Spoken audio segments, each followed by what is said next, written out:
Hey guys, it's me. It's Philly Pre back again with another K-drama review. Rocking my scarf again today. You know, we're in like week 7 of COVID-19. Stay at home. They're starting to lift some of the bans in some of the places. I'm not really sure how I feel about that, but I'm still going to do what I kind of been doing to keep me and my family safe. But anyway, I'm going to jump right into this K-drama review. Today I'm reviewing Piece of Your Mind. I watched this drama strictly because of Jung Hae-in. He's definitely on my radar. He's in my top 10, but he's creeping up to top 5 fast. I'm just loving him and his acting and his style and his eyes and just everything. So you got this drama. The first couple episodes, I was really confused as to what the heck is this little voice contraption that they have that you like record the voice and it becomes the person, but you keep talking to it till you trigger it to actually become the person and not just be like robot-y. I was very confused, like what the heck? But it was some next level technology, I will tell you that he developed with his team of people with the company that he owns. But he had this love that he's always loved, named Jisoo. And, they grew up together, not in Korea. I forget where they grew up. Can't remember. Norway, somewhere where it was cold a lot and wintry. And they had, so they separated, he went off to college. I think he went to like States or something. But they had just great connection. They had a great bond, and I feel like he loved her. I feel like she was very fond of him, but I don't know if for her it was love the way he felt about her. So when he went off to the States and, school, whatever, she called one day and was like, I've got something to tell you. And he literally just like left class and got on the plane. Okay, who does that? But anyway, he did. And really what she wanted to tell him was that she was getting married, and it was, yeah. And so he was like, well, don't stop me. I support whatever you want, but you can't stop me from feeling the way I feel. I'll hold on to my feelings until I'm ready to let them go. And they kind of lost touch. He was like, but if you ever are hurting or anything is ever wrong, you call me. I will drop everything and I will be there. So life goes on. They lose contact or whatever. She doesn't contact him really.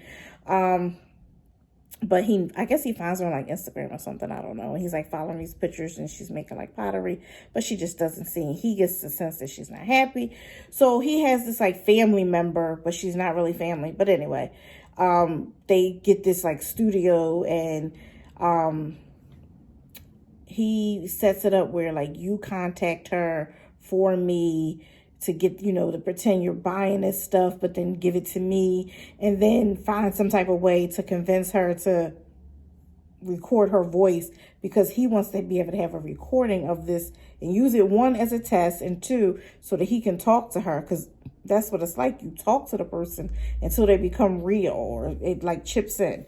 So then they enlist the studio engineer. So he's like walking by the building one day. She's like looking out, whatever. But she's the female lead. Can't remember her actual name in the drama for the life of me right now. Can't think of it. And so she gets involved because like the family member, like whose name was Soon Ho was like, can you do this for me? Because she's working there as an engineer. They like let her stay on because I'm pretty sure he bought the building or whatever he did.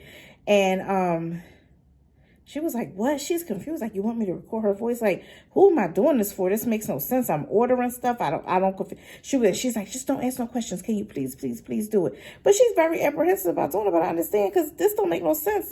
What did y'all get me wrapped up in? But she does it, whatever. So let's get down to the basics. So you got Jisoo, who is married to Kang In-wook. And he's a piano player. And Jisoo used to play piano too. Then you've got Haewon, and he's got this company. He's doing really well for himself. But his mom had like this death that was like never fully explained when he was like 18 years old or whatever. Then you've got Sonhu, who's like a family member to Haewon, but they're not fully family. I think his grandmother had like kind of like adopted him just took him on as family when his mom passed away. And then, he's got friends. And then you got, I do remember the girl's name. Her name is So Woo. So, and then you got So-woo, who gets wrapped up in all of this. But as she gets wrapped up in it, she's falling for Haewon, which is, of course, that's how it's going to go. And then she lives in a boarding house, which is called Unju's boarding house. And they got a whole little side story going on. So I'm going to get into, now that I kind of gave the synopsis and a few things that was happening, let me just get into my review. What I liked about this drama, what I didn't like, what I loved, whether I hated it, whatever. So I think she called him Samjun. So she called him uncle, but he wasn't really her uncle. So her name was Son Ho. I thought she was definitely flighty, kind of quirky, her character. But I was like, okay, she's helping her uncle out. But then she got to a point where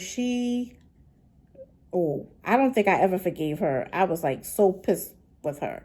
Her character really pissed me off. Then you got So-woo. I feel for her. She's falling for Haewon, but he's like in love with this girl. But the girl, we have to say this. So the girl, Jisoo, she's like holding on to something. Like she knows something and she wants to let it go. And she's just fighting with it. And she ends up dying. And her death, I thought, was weird when it happened. I was like, okay, she went back to where her and Haewon grew up. In the middle of a snowstorm, she's walking. She goes into this little hut thing where they kind of used to go to wait out the storm. And like an avalanche of a tree from the heavy snow.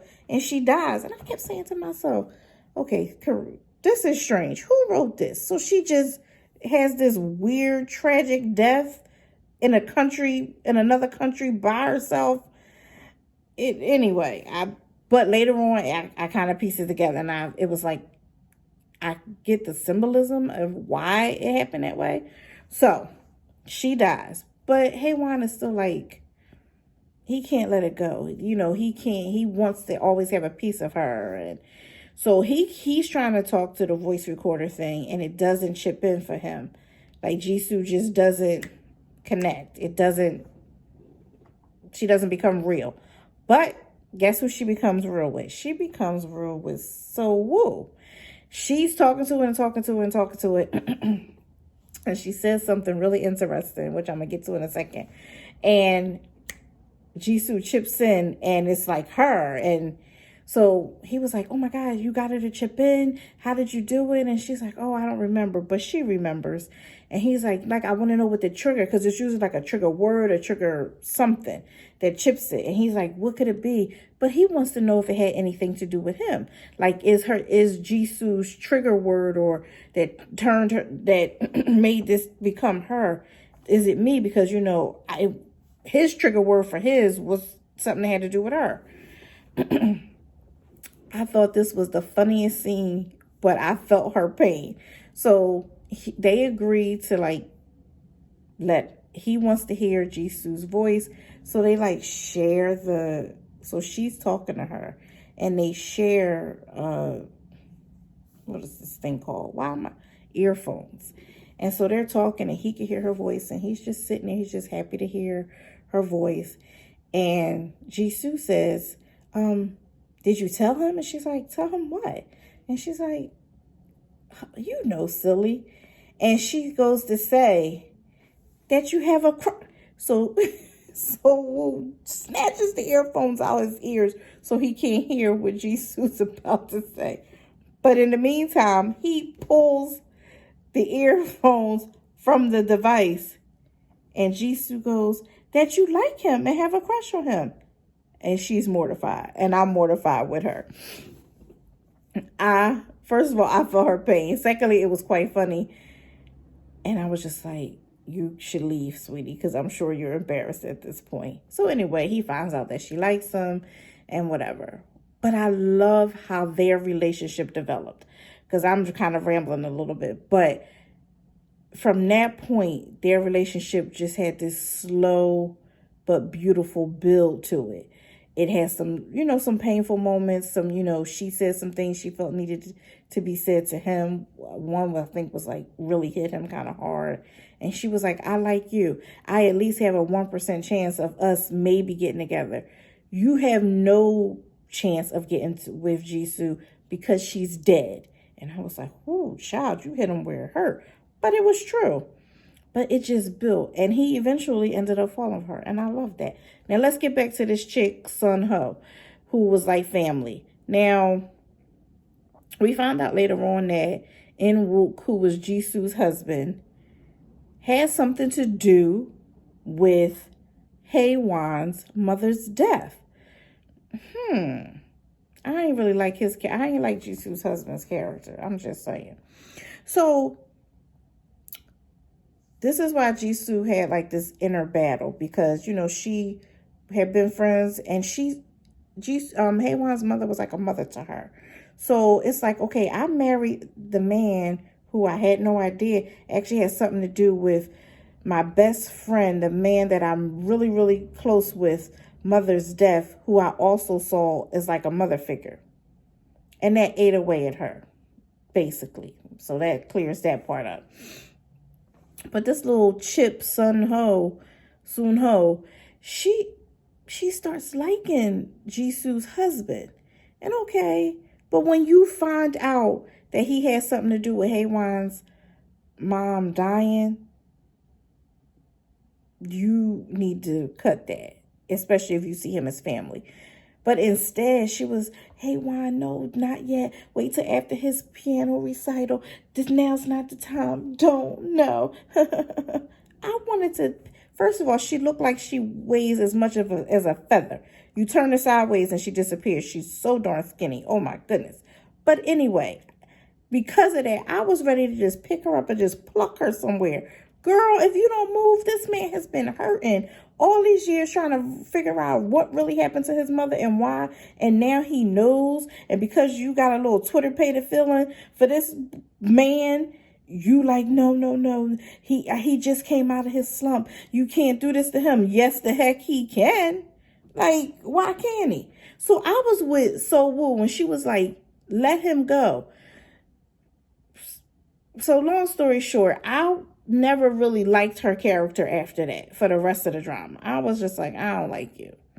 He may have forgave you because he was like, and he was like, "That's just how she is." Just because that's just how somebody is, that doesn't make it okay. And it didn't make it okay. So from that point on, she had a little check next to her name, and she wasn't my favorite character the rest of the drama. But Haewon was able to, with all the pain, I loved how he handled it. When he needed to get mad, he did. When he needed to just brood, he did.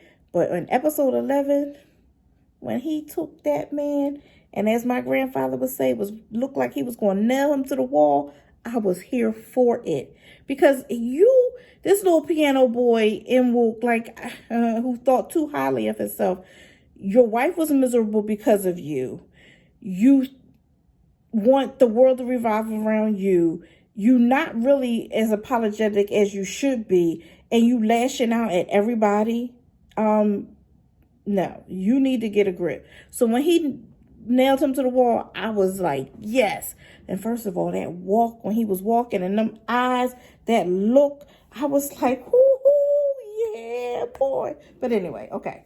I'm getting ready to wrap this up because it's just so much to say. Because then I didn't even touch on the people who lived in the boarding house. Real quick, we're gonna touch on that. The boarding house, the one who owned it was her parents' business. Now she's running it. She was sleeping with one of the boarders who was living there.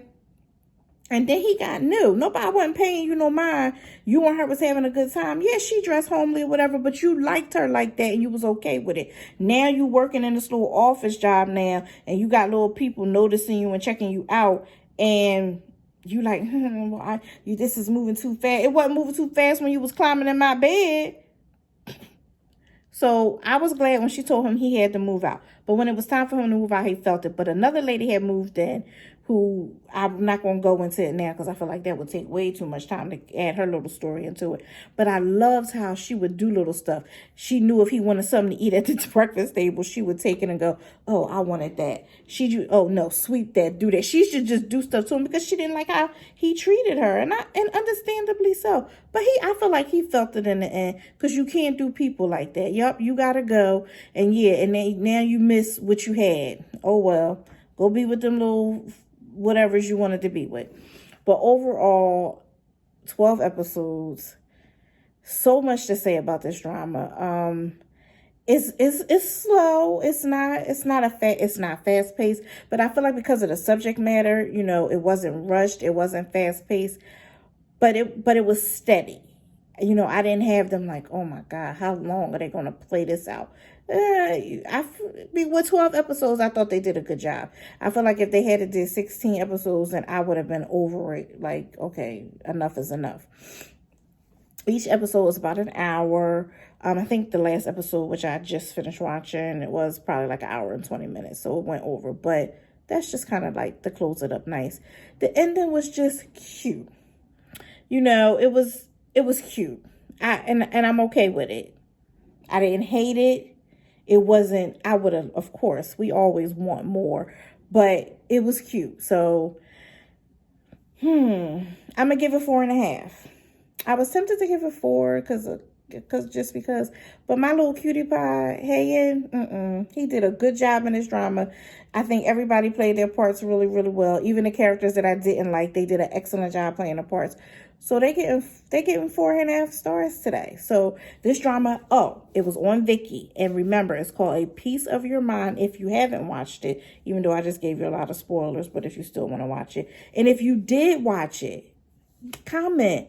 Let me know what you thought about the characters, how it ended, what you thought about the relationship with Jisoo and Haewon and So-woo, because it was like almost like a weird love triangle, but with a dead girl at first. I was just like, okay, this is kind of strange, but it had some different aspects to it, and I enjoyed it. So this is Philly Pre saying I'm giving it 4.5 stars, and thank you guys for tuning in. Be sure to like, subscribe, and comment. Let's create a dialogue in those comments, guys. I love your comments, and I love being able to respond and see what you thought.